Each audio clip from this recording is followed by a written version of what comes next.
안녕하세요. 오늘 저희가 함께 깊이 파고들 자료는 윤상훈 작가의 책 애매한 재능이 무기가 되는 순간입니다. 혹시 나는 왜 이렇게 특출나게 잘하는 게 하나도 없을까 하는 자책 섞인 질문 한 번쯤 스스로에게 던져본 적 없으신가요? 어쩌면 학창 시절부터 지금까지 우리를 계속 따라다니는 그런 질문일지도 모르겠습니다. 이 책이 바로 그 지점에서 아주 도발적인 선언을 합니다. 최고의 전문가가 되지 않아도 괜찮다고 오히려 우리가 좀 하찮게 여겼던 그 애매한 재능들이야말로 이 시대의 가장 강력한 무기가 될 수 있다고 말이죠.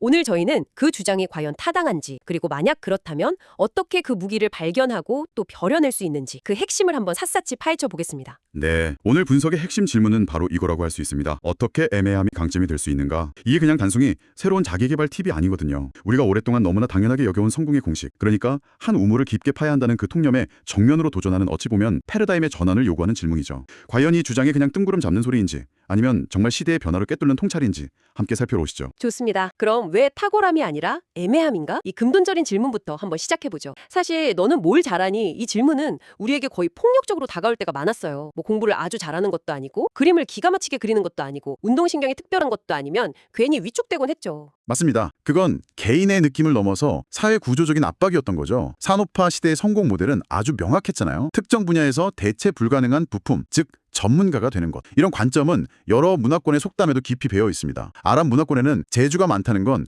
결국 특별한 재능이 없다는 뜻이다. 이런 말이 있고요. 스페인 속담에도 많이 품으려는 사람은 꽉 품을 수 없다는 말이 있죠. 다재다능함 혹은 이 애매함을 좀 얇고 쓸모없는 것으로 보는 시선이 오랫동안 지배적이었습니다. 그런데 이 책은 바로 그 전제, 그러니까 시대가 변하지 않았다는 그 전제를 완전히 뒤집어 버립니다. 재능의 절대적인 수준이 더는 성공의 유일한 척도가 아니라는 거죠. 가장 직관적인 예시로 유튜브를 드셨는데 이게 정말 와닿더라고요. 우리가 구독하는 그 요리 유튜버가 세계 최고의 셰프라서 보는 게 아니잖아요. 그렇죠. 오히려 옆집 언니처럼 친근하게 자신만의 방식으로 레시피를 알려주는 그 모습에 끌리는 거죠. 정확한 지적입니다. 그게 바로 디지털 시대가 가져온 가치의 민주화 연상입니다. 과거에는 책을 내거나 방송에 나오려면 출판사나 방송국이라는 아주 거대한 게이트 키퍼의 허락을 받아야만 했어요. 컨텐츠를 생산하고 유통하는 비용과 장벽이 엄청나게 높았죠. 하지만 지금은 어떻습니까? 누구나 스마트폰 하나로 자신만의 방송국을 차릴 수 있는 시대잖아요. 이런 환경에서는 전문가의 그 권위 있는 지식만큼이나 어쩌면 그보다 더 평범한 사람들의 애매한 재능, 에서 나오는 진정성, 공감대, 그리고 아주 작은 차이에서 비롯되는 그 틈새의 매력이 훨씬 더 강력한 자산이 될 수 있다는 겁니다. 또는 유일한 사람이 될 수 있는 새로운 게임의 규칙이 생겼다. 이런 말씀이시네요.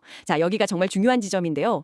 알겠습니다. 애매한 재능이 중요하다는 건 이해했는데 막상 그럼 나의 애매한 재능은 뭐지? 이렇게 생각하면 머릿속이 하얘지는 분들이 많을 거예요. 이 책에서는 그 재능을 발견하는 아주 구체적인 3가지 기준을 제시하더군요. 네, 아주 실용적인 기준들입니다. 하나씩 한번 살펴보죠. 첫째, 남들보다 아주 조금 더 잘하는 것입니다. 여기서 핵심은 아주 조금이에요. 대단한 전문 지식이 아니고요. 네, 예를 들어 특정 희귀병에 걸렸을 때 어느 병원 어느 의사를 찾아가야 하는지 아는 정보, 혹은 중국어로 앱에서 사기당하지 않는 나만의 노하우, 이런 아주 사소한 것들입니다. 둘째는 꾸준하진 않아도 흥미를 느끼고 즐기는 것입니다. 매일 하지는 않지만 가끔씩 밤새워 미국 드라마를 본다거나 주말마다 분위기 좋은 카페를 찾아다니는 경험 같은 것들이죠. 마지막 3번째 기준이 특히 재미있었어요. 좋아하거나 잘하는 것과 상관없이 남들보다 먼저 경험해본 것. 이건 정말 생각의 전환을 요구하더라고요. 맞습니다. 이건 실패나 실수조차 재능의 원천이 될 수 있다는 의미거든요. 책에 나오는 예시처럼 아르바이트를 하다가 이상한 손님 때문에 지갑을 3번이나 잃어버렸다가 다시 찾은 경험. 이건 그 자체로는 정말 끔찍한 경험이지만 분실물, 특히 지갑을 찾는 과정에 대해서는 누구보다 먼저 그리고 깊게 겪어본 독특한 경험 데이터가 되는 거죠. 이 3가지 기준 중에서 2가지 이상이 겹치는 지점이 있다면 그것이 바로 당신의 애매한 재능의 시작점이라는 겁니다. 예를 한번 들어볼까요? 제가 만약 미국 드라마를 가끔 즐겨보고 이게 2번째 기준이죠. 그리고 친구가 뭘 볼지 물어보면 몇 가지 추천해줄 정도는 안다. 이건 1번째 기준이고요. 그렇다면 최신 미드 트렌드를 친구에게 쉽게 설명해주는 재능이 될 수 있겠네요. 와, 이렇게 생각하니까 재능이라는 게 그렇게 거창한 게 아니었군요. 그런데 재능을 찾는 방법으로 자기 자신에 대한 데이터 분석가가 되라는 조언이 나오는데 이건 구체적으로 어떻게 하라는 건가요? 영감이 떠오르길 막연히 기다리는 그런 구시대적인 방식에서 벗어나서 자신의 디지털 발자국을 역으로 추적하라는 아주 현대적인 접근법입니다. 당신의 유튜브 구독 채널 목록, 최근 시청 기록, 인스타그램에서 좋아요를 누른 게시물, 인터넷 서점의 장바구니 목록까지 이 모든 것이 당신의 무의식적인 관심사를 담고 있는 원 데이터, 그러니까 raw 데이터라는 거죠. 듣고 보니 흥미로운데 한편으론 좀 섬뜩한 생각도 드네요. 제 유튜브 시청 기록을 보면 제가 정말 원해서 본 영상도 있지만 어떨 땐 알고리즘이 추천해주는 영상에 이끌려서 끝없이 보고 있을 때도 많거든요. 과연 내 데이터가 순수한 나를 반영하는 건지 아니면 잘 짜인 알고리즘에 의해 조종된 취향의 결과물인지 헷갈릴 수도 있겠다는 생각이 듭니다. 매우 중요한 지적입니다. 그래서 이 책의 저자도 데이터를 맹신하라가 아니라 데이터에서 패턴을 발견하라고 말합니다. 넷플릭스가 우리의 시청 기록을 분석해서 다음 영화를 추천하듯 스스로의 데이터를 비판적으로 분석해서 내 안에 숨겨진 욕망의 패턴을 읽어내라는 거죠. 아, 내가 무심코 이런 주제의 영상들을 반복적으로 보고 있었구나 라는 자각. 그 자각이 바로 애매한 재능을 발굴하는 첫 삽질이 되는 셈입니다. 알겠습니다. 내 안의 데이터를 통해 재능의 실마리를 찾는다. 아주 흥미로운 발상입니다. 하지만 많은 분들이 바로 여기서 막힐 것 같아요. 그래, 내가 미드를 좋아하고 카페 투어를 즐기는 건 알겠어. 근데 이게 어떻게 돈이 되고 어떻게 무기가 된다는 거지? 라는 가장 근본적인 질문이 남잖아요. 재능을 찾은 후에 이걸 진짜 무기로 벼리는 기술이 필요한 것 같습니다. 바로 그 지점에서 책의 핵심 개념인 최초화와 몽타주가 등장합니다. 먼저 최초화부터 보죠. 이것은 최고가 되려는 전문화의 길을 버리고 세상에 없던 최초의 조합을 만드는 개념입니다. 최고가 아니라 최초라. 책에 나온 토익 점수 예시를 보고 무릎을 탁 찼습니다. 보통 우리는 토익 만점을 받은 스타 강사의 만점 비법 강의를 들어야 한다고 생각하잖아요. 그렇죠. 하지만 냉정하게 생각해보면 지금 당장 500점대인 직장인에게 만점 비법은 너무 멀고 좀 비현실적인 이야기일 수 있습니다. 오히려 그 사람에게는 야근하면서 3개월 만에 700점을 만든 평범한 직장인의 현실 공부법 같은 컨텐츠가 훨씬 더 피부에 와닿고 유용할 수 있죠. 토익 700점 맞는 법이라는 정보 자체는 세상에 널렸습니다. 하지만 거기에 평범한 직장인이 야근하면서 3개월 만에 라는 구체적인 조건이 붙는 순간 그것은 세상에 없던 최초의 컨텐츠가 되는 겁니다. 아, 문턱을 낮추고 강력한 공감대를 형성해서 거대한 시장 속에서 나만의 아주 작은 틈새, 즉 최초의 영역을 만들어내는 전략이군요. 그런데 이런 최초화 전략이 자칫 잘못하면 전문성 없어 보임으로 이어질 위험은 없을까요? 저 사람은 그냥 평범한 직장인이잖아 하고 신뢰를 얻지 못할 수도 있지 않나요? 훌륭한 질문입니다. 그렇기 때문에 최초화는 진정성과 결합될 때 가장 큰 힘을 발휘합니다. 나는 전문가가 아니지만 당신과 똑같은 어려움을 겪었고 이런 방식으로 문제를 해결했다는 그 솔직한 고백이 오히려 더 깊은 신뢰를 만들어내는 거죠. 전문가의 권위가 아니라 경험자의 공감대로 승부하는 겁니다. 그리고 이 최초화를 더욱 강력하게 만드는 두 번째 기술이 바로 몽타주입니다. 몽타주 기법. 영화 이론에서 나온 쿨레쇼프 효과로 설명해 주셨죠. 아무 표정 없는 배우의 얼굴 뒤에 슬픈 장면을 붙이면 슬퍼 보이고 즐거운 장면을 붙이면 기뻐 보이는 것처럼 서로 관련 없는 요소들을 연결해서 완전히 새로운 의미를 창조하는 것. 정확합니다. 이 개념을 비즈니스와 브랜딩에 적용한 사례들이 아주 기가 막힙니다. 책에 나온 공표 밀가루 회사를 보죠. 수십 년간 밀가루만 만들던 어찌 보면 좀 오래된 이미지의 회사였습니다. 그런데 이 회사가 갑자기 맥주를 만듭니다. 밀가루와 맥주. 각각은 너무나 평범한 요소들이죠. 아, 곰표 밀맥주? 네. 하지만 이 둘이 만나 공표 밀맥주가 되는 순간 아주 독특하고 힙한 브랜드가 탄생했습니다. 와, 듣고 보니 정말 예상 밖의 조합이네요. 곰표뿐만 아니라 귀여운 일본 아이돌 그룹이랑 시끄러운 헤비메탈을 결합한 베이비메탈이라는 그룹도 그렇고 에너지 드링크 회사인 레드불이 음료 광고는 거의 안 하고 익스트림 스포츠 대회를 직접 여는 것도 마찬가지고요. 통점은 평범하거나 전혀 어울리지 않을 것 같은 요소들의 예상 밖의 조합을 통해 누구도 따라할 수 없는 독창적인 가치를 만들어냈다는 겁니다. 우리 각자가 가진 애매한 재능들도 마찬가지입니다. 하나하나 떼어놓고 보면 그래서 뭐 싶은 것들이죠. 하지만 그것들을 예상치 못한 방식으로 연결할 때, 즉 자신만의 몽타주를 만들어낼 때 비로소 강력한 무기가 될 수 있다는 통찰입니다. 이 책에는 이런 기발한 발상으로 성공한 실제 사례들이 가득해서 정말 시간 가는 줄 모르고 읽었습니다. 저는 특히 호주의 7층짜리 샌드위치 가게 제플슈츠 이야기가 정말 충격적이었어요. 가게가 7층이라니 손님이 찾아오기에는 정말 최악의 입지 조건이잖아요. 보통은 어떻게든 1층에 가게를 얻으려고 애쓸 텐데요. 그렇죠. 상식적으로는 망하기 딱 좋은 조건입니다. 하지만 그들은 그 약점을 회피하지 않았습니다. 오히려 그 약점을 가게의 가장 큰 특징으로 만들어버렸죠. 손님은 온라인으로 주문하고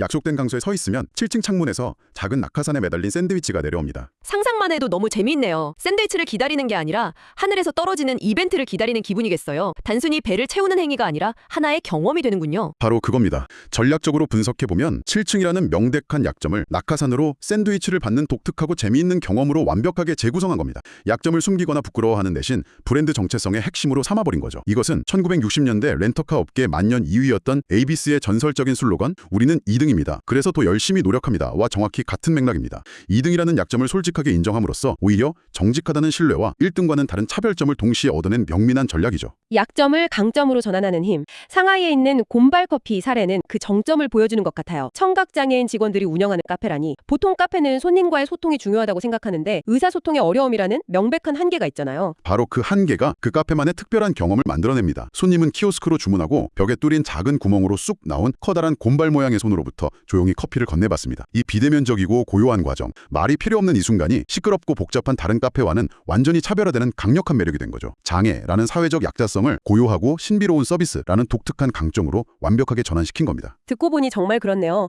만약 그 카페가 장애를 극복하고 비장애인처럼 소통하려고 애썼다면 지금처럼 특별한 공간이 되지 못했을 수도 있겠어요. 자신의 한계를 인정하고 그 안에서 새로운 규칙을 만들어낸 거군요. 이건 정말 우리 모두에게 중요한 질문을 던지는 것 같습니다. 당신이 가진 한계나 단점 중 관점을 180도 바꾸면 오히려 가장 큰 강점이 될 수 있는 것은 무엇일까요? 요 길거리의 쓰레기를 투명한 큐브에 담아서 $50, 한정판은 $100에 팔았는데 이게 전 세계 30여 개국에 1,300개 이상 팔려나갔습니다. 정말 믿기지가 않는 이야기입니다. 아무리 예술이라지만 대체 누가 돈을 주고 쓰레기를 사는 거죠? 그는 가치가 전혀 없는 대상, 즉 쓰레기에 세상에서 가장 높은 가치를 지닌 개념 중 하나인 뉴욕이라는 도시의 상징성을 결합시킨 겁니다. 사람들은 스타벅스 컵 조각이나 브로드웨이 티켓 쪼가리를 산 것이 아닙니다. 그들은 뉴욕의 한 조각이라는 이야기, 그 도시의 공기를 소유한다는 경험을 구매한 셈이죠. 이것은 프레이밍, 즉 어떤 프레임으로 세상을 보고 의미를 부여하느냐에 따라 쓰레기도 예술이 될 수 있다는 것을 완벽한 사례입니다. 자, 그럼 오늘 나눈 이 모든 이야기들이 우리에게 궁극적으로 무엇을 의미할까요? 저는 이 책이 주는 가장 큰 메시지가 해방감이라고 생각합니다. 반드시 한 분야의 세계 최고가 되어야 한다는 평생 우리를 짓눌러온 강박감에서